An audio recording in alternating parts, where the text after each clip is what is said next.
Good morning students, myself Nisha. So in this video we have studied about the motivation and leadership, its meanings and importance.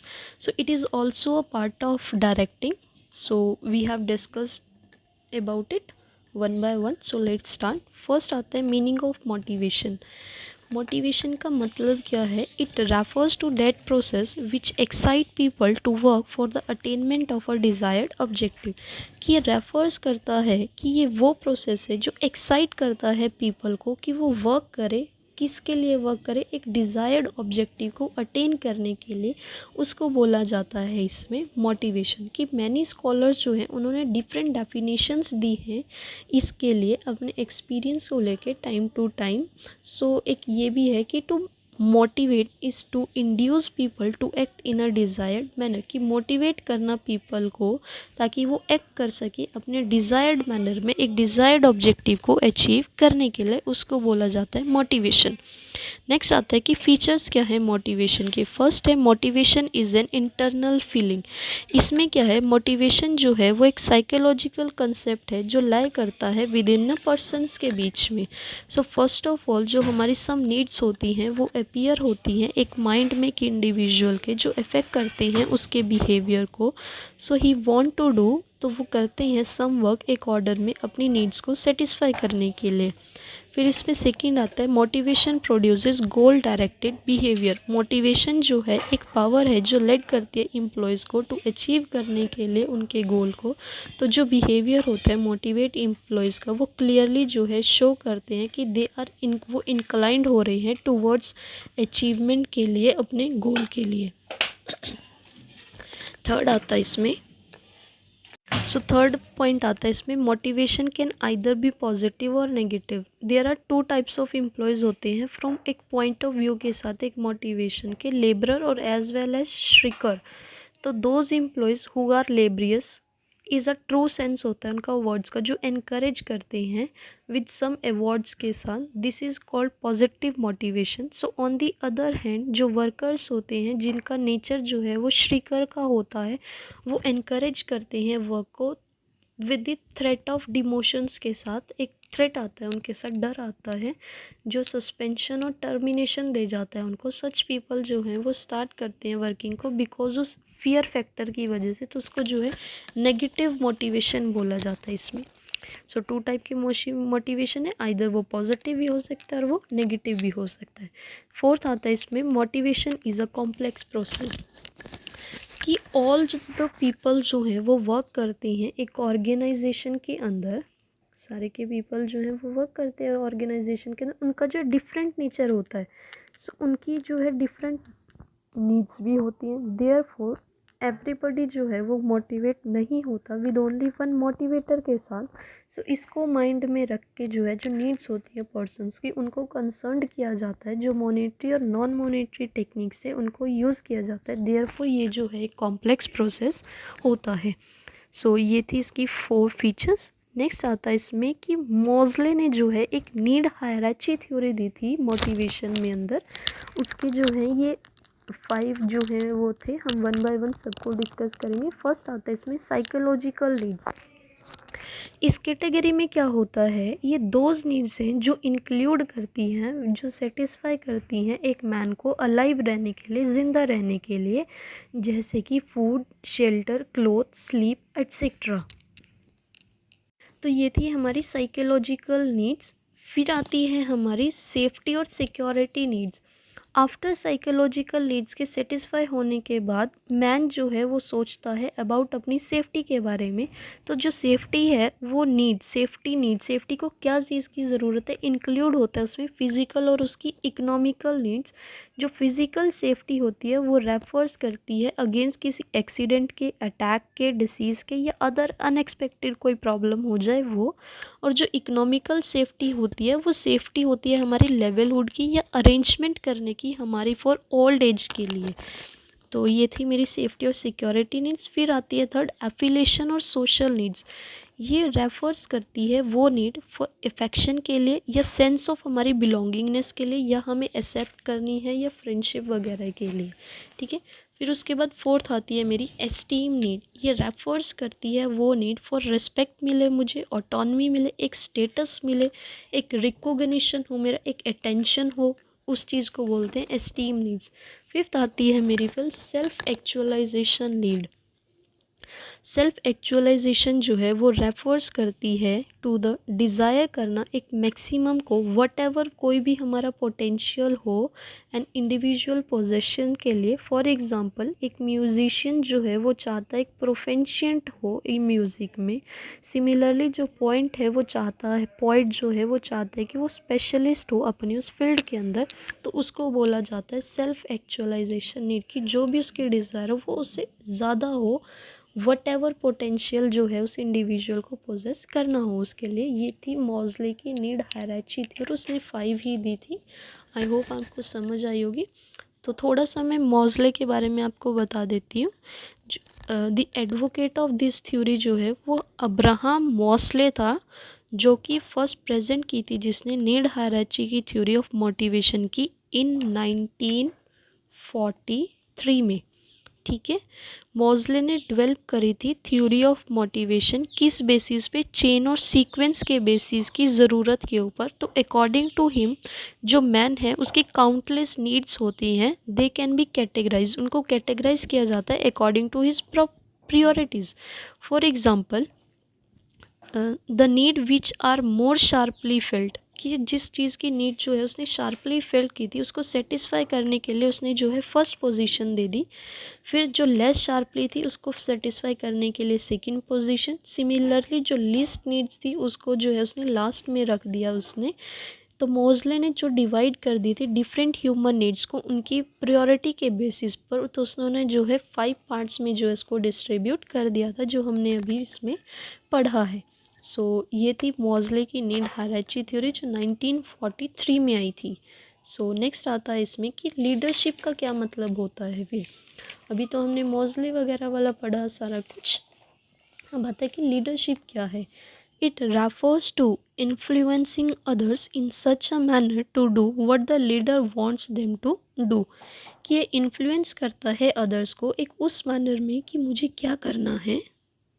Influence करता है others को एक उस manner में to do what the leader wants to them to do, कि leader जो है उनसे क्या चाह रहा है कि वो उस इन्फ्लुएंस होके उससे उस मैनर में जो है वो उनको काम करके दे लीडरशिप के अकॉर्डिंग। सो इसमें क्या था, जो एम्प्लॉयज़ हैं वो यूज़ करते हैं ओनली 60% अपनी कैपेसिटीज़ को, और वो एसेंशियल होता है टू यूटिलाइज़ करने के लिए रिमेनिंग 40% जो उनकी कैपेसिटीज़ होती है फॉर ईजी जो है वो अटेन कर सके अपने प्री डिटरमाइंड ऑब्जेक्टिव को एक एंटरप्राइज के। तो ये पॉसिबल होता है only when they are inspired to work. ये तभी पॉसिबल है जब वो इंस्पायर्ड होते हैं उस वर्क को करने के लिए विद ग्रेटर डेडिकेशन के साथ, और फुलर जो है वो एंथुसियाज़म दिखाए अपना। तो सच इंस्पिरेशन और जो गाइडेंस है वो दी जाती है बाय एग्जीक्यूटिव के लिए who is not only an efficient manager, जो केवल जो है एक एफिशिएंट मैनेजर ही नहीं है बट एक गुड लीडर भी है। तो लीडर जो है वो एक इंडिविजुअल होता है जो एक्सरसाइज करता है इन्फ्लुएंस करने के लिए ऑन ऑल दी पर्सन्स को एक ग्रुप में एक सच मैनर में as to make them work with complete enthusiasm and confidence, कि वो वर्क कर सके पूरा कंप्लीट एंथुसियाज्म के साथ, पूरे कॉन्फिडेंस के साथ, and they have fullest capacity हो उनके पास अटेन करने के लिए अपने ऑब्जेक्टिव को। ये था इसमें मीनिंग ऑफ लीडरशिप। फिर आता है मेरे फीचर्स क्या हैं। फर्स्ट आता है इन्फ्लुएंसिंग प्रोसेस। लीडरशिप जो है वो एक इज़ इन द फॉर्म है एक इन्फ्लुएंस करने की प्रोसेस की। हेयर जो इन्फ्लुएंसिंग है उसका मतलब होता है bring others under one's own influence, की एक इन्फ्लुएंस होने के अंदर औरों को भी इन्फ्लुएंस करो। तो लीडर जो है वो बिहेव करता है विद हिज फॉलोअर्स की तरह इन सच अ वे में that they automatically come under his influence, कि वो ऑटोमेटिकली जो है वो इसके इन्फ्लुएंस में आ जाए। सेकेंड आता है इसमें फीचर बिहेवियर चेंजिंग प्रोसेस, कि लीडरशिप के पास जो है वो पावर होती है कि वो चेंज कर सकता है बिहेवियर ऑफ द फॉलोअर्स का। तो मैनेजर जो है हु हैज़ दिस एबिलिटी, जो मैनेजर है उसके पास वो एबिलिटी होती है कि वो बेटर वर्क परफॉर्मेंस करा सके फ्रॉम हिज सबऑर्डिनेट्स से। थर्ड आता है इसमें interpersonal relationship between leaders and followers, कि जो चीफ रिक्वायरमेंट है मेरी लीडरशिप की वो है प्रेजेंस होना ऑफ फॉलोवर्स का। So one can not think of leadership without followers, followers के बिना कोई भी अपने आप को लीडरशिप नहीं सोच सकता। तो विदाउट फॉलोवर्स के लीडर जो है उसके पास कोई भी एग्जिस्टेंस नहीं होती। So in order to make leadership meaningful बनाने के लिए लीडरशिप को ये जो है इम्पेरेटिव होता है टू हैव फॉलोवर्स के लिए कि वो वर्क करे विद देम। फोर्थ आता है इसमें अचीव कॉमन गोल, कि जो प्रोमिनेंट फीचर है लीडरशिप का वो है अचीवमेंट करना हमारे कॉमन गोल को। इसका मतलब होता है कि अचीव करना not only the objective organisation का बट एक इंडिविजुअल के गोल को भी अचीव करना, उसको बोला जाता है इसमें अचीविंग कॉमन गोल। फोर्थ आता है इसमें कॉन्टीन्यूस प्रोसेस, कि मैनेजर जो है वो यूज़ करता है अपने लीडरशिप की एबिलिटी को कॉन्टीन्यूसली। उसका मतलब है कि जो नीड है वो not on any particular occasion के लिए बट वो ऑल टाइम्स के लिए भी जो है उसकी ज़रूरत होती है। सो ये थे इसके फीचर्स। आई होप आपको इसके फीचर्स तो समझ आ ही गए होंगे। नेक्स्ट आता है इसमें कि लीडरशिप के स्टाइल्स। लीडरशिप के 3 स्टाइल्स हैं। फर्स्ट है इसमें ऑटोक्रेटिक लीडरशिप स्टाइल। ये क्या होता है? It refers to that leadership style in which the leader tends to run the show all by himself. ये रेफर्स करता है कि ये वो लीडरशिप स्टाइल है जिसमें जो लीडर है वो टेंड करता है कि वो रन करे the show all by himself. कि एक लीडर है, उसके नीचे जो है ABCDE जो है वो वर्क कर रही हैं और वो लीडर जो है उनको इंस्ट्रक्शंस दे रहा है। तो वो सब जो एम्प्लॉयज़, वो सब जो उसके नीचे काम कर रहे हैं वो सब उसके अकॉर्डिंग काम करेंगे। इस स्टाइल को हम ऑल्सो नोन एज क्या बोला जाता है? Leader centre style.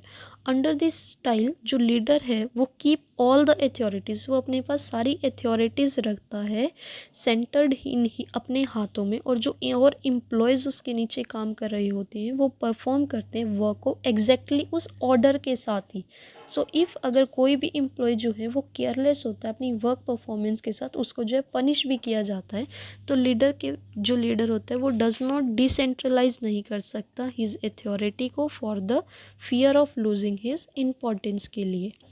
सो इसके फीचर्स क्या थे? कि सेंट्रलाइज्ड अथॉरिटी है, कि मैनेजर जो है वो प्रिपेयर नहीं होता शेयर करने के लिए अपनी अथॉरिटी और रिस्पॉन्सिबिलिटी को अदर्स के साथ। सो सारी की सारी जो अथॉरिटी है वर्क परफॉर्मेंस की वो रिमेन जो है वो सेंट्रलाइज रहती है। सेकेंड है इसमें सिंगल मैन डिसीजन। इसमें सिर्फ लीडर का ही सिंगल डिसीजन होगा, बाकी उसके नीचे काम कर रहे होंगे, तो इसमें सिंगल मैन लीडरशिप भी होता है। नेक्स्ट आता है इसमें ऑटोक्रेटिक लीडरशिप स्टाइल।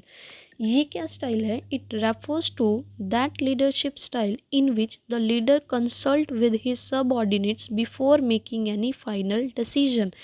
कि ये रेफर्स करता है कि ये वो लीडरशिप स्टाइल है जिसमें लीडर जो है वो कंसल्ट करता है अपने सबऑर्डिनेट्स को फाइनल डिसीजन लेने से पहले। तो इसको ऑल्सो नोन एज क्या बोला जाता है? ग्रुप सेंटर्ड लीडरशिप स्टाइल भी बोला जाता है। दीज डेज जो लीडरशिप स्टाइल जो है वो वेरी मच जो है वो वॉग्यू होता है।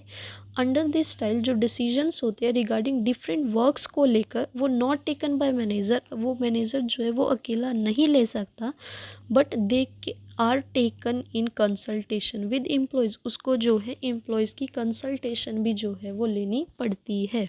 वो अकेला जो है मैनेजर उस चीज़ को नहीं ले सकता, मैनेजर और एम्प्लॉयज़ दोनों मिल के जो है फाइनल डिसीजन लेते हैं। तो ये जो लीडरशिप स्टाइल है ये बेस्ड होता है मेरा डिसेंट्रलाइजेशन पर। आई होप आपको ये समझ आ रहा होगा कि डिसेंट्रलाइजेशन क्या है। ऑटोक्रेटिक क्या था? सिर्फ एक ही लीडर है, उसके नीचे जो है लोग काम कर रहे हैं, ABCD ये काम कर रहे हैं, ये ऑटोक्रेटिक लीडरशिप स्टाइल। इसमें क्या है कि एक लीडर है, उसके साथ ये भी एम्प्लॉय, ये भी एम्प्लॉय, ये भी एम्प्लॉय, तो इसको इन सब के साथ जो है मिलके जो है एक फाइनल डिसीजन लेना है, उसको डेमोक्रेटिक लीडरशिप स्टाइल बोला गया। इसके जो फीचर्स है, फर्स्ट इसमें कोऑपरेटिव रिलेशन, की जो चीफ कैरेक्टरिस्टिक है इस स्टाइल का वो एग्जिस्ट करता है उनके cooperative relationship among the managers और एम्प्लॉयज़ के बीच में। जो पार्टिसिपेशन है मैनेजमेंट का, वो डिसीजन लेते हैं जो दिया जाता है उनके एम्प्लॉयज़ के, उनकी सेल्फ रिस्पेक्ट की फीलिंग्स को ध्यान में रख के, और जो रिजल्ट है with the which the employees जो हैं वो ऑलवेज़ रेडी रहती हैं उसको कोऑपरेट करने के लिए एवरी वे में। फिर इसमें सेकंड फीचर आता है इसका ब्रीफ बिलीफ इन एम्प्लॉयज़ की मैनेजर को जो है एम्प्लॉयज़ पर भी बिलीफ होता है कि क्या वो चाह रहे हैं और किस इंटरेस्ट के और क्या उनकी एक्सेप्टेंस है उनकी रिस्पॉन्सिबिलिटीज़ को लेकर, तो वो ट्राई करते हैं कि वो परफॉर्म करें अपने वर्क को एक गुड मैनर में। फिर इसमें थर्ड आता है ओपन कम्युनिकेशन। जो लीडरशिप है वो अपने एम्प्लॉयज़ के साथ जो ओपन कम्युनिकेशन करता है, ओपनली सारी बात को रखता है ताकि वो उनका सजेशन भी जान सके और देन वो फाइनल डिसीजन पर आ सके। फिर इसमें लास्ट आता है इसका style laissez faire leadership style. इसमें क्या है, it refers to that leadership style in which the leader give his subordinates complete freedom to make decision. इसमें क्या है, जो लीडर होता है वो अपने सबऑर्डिनेट्स को जो है कंप्लीट फ्रीडम दे देता है डिसीजन लेने का। तो जो लेजी फेरे का जो डिज़ाइन है उसको ऑल्सो नोन एज क्या बोला जाता है, इंडिविजुअल सेंटर्ड स्टाइल। इस स्टाइल में क्या है, जो मैनेजर और जो लीडर्स होते हैं वो लिटिल इंटरेस्ट लेते हैं मैनेजरियल फंक्शंस में और जो सबऑर्डिनेट्स होते हैं वो लेफ्ट हो जाते हैं on their own. So the manager जो है वह एक्सप्लेन करते हैं वो ओवरऑल ऑब्जेक्टिव को और हेल्प करते हैं सबऑर्डिनेट्स की डिटरमाइन करने के लिए उनके ऑन ऑब्जेक्टिव्स को। सो इसमें क्या है, जो लीडरशिप होता है वो अपने सबऑर्डिनेट्स को जो है वो कंप्लीट फ्रीडम दे देता है डिसीजन लेने का। सो फीचर्स क्या है इसमें, फुल फेथ होता है सबऑर्डिनेट्स के पास कि कोई भी कुछ भी गलत नहीं करेगा, पूरी एक्टिव और रिस्पॉन्सिबल इंडिविजुअल्स होते हैं। सेकेंड आता है इसमें इंडिपेंडेंट डिसीजन मेकिंग सिस्टम होता है। इसमें क्या होता है, जो मैनेजमेंट रिलेटेड डिसीजंस होते हैं वो टेकन लिए जाते हैं बाय सबऑर्डिनेट्स के इंस्टेड मैनेजर के अलावा। सो हाउएवर जो कंसल्ट किया जाता है, कंसल्ट दी मैनेजर्स के साथ कंसल्ट करके जो है वो डिसीजन लिया जाता है। फिर थर्ड आता है इसमें डिसेंट्रलाइजेशन ऑफ अथॉरिटी की जो स्टाइल है वो बेस्ड होता है हमारा प्रिंसिपल ऑफ डिसेंट्रलाइजेशन में। इट मीन्स जो मैनेजर होते हैं वो वाइडली डिस्ट्रीब्यूट करते हैं अपनी अथॉरिटीज़ को ताकि वो एनेबल कर सके अपने एवरी इंडिविजुअल को, ताकि वो डिटरमाइन कर सके अपने ऑब्जेक्टिव को और मेक्स दी प्लान अकॉर्डिंगली जो इसके प्लान्स को बना सके। और जो मैनेजर जो है वो ओनली परफॉर्म करता है फंक्शन कोऑर्डिनेशन का, डायरेक्शन का और जर्नल कंट्रोल का। फोर्थ फीचर आता है इसमें सेल्फ डायरेक्टेड सुपरविजन और control. After having one explain the objective, जब हमने एक बार एक्सप्लेन कर दिया ऑब्जेक्टिव तो जो ओनली जॉब है मैनेजर की वो इंटरफेयर करने की नहीं है, ओनली एडवर्स सिचुएशंस में इंटरफेयर करने की जॉब रह जाती है। तो सुपरविजन जो है वो कंट्रोल करते हैं is done by the employees themselves, जो एम्प्लॉयज़ ने खुद डन किया होता है। सो ये थे इसके थ्री लीडरशिप स्टाइल्स। बहुत इजी हैं, एक बार दोबारा समझोगे तो हो जाएगा, इतना मुश्किल है नहीं। सो आई होप आपको ये समझ आया होगा। So thank you so much. If you like it then please subscribe my channel, like comment and share. Thank you.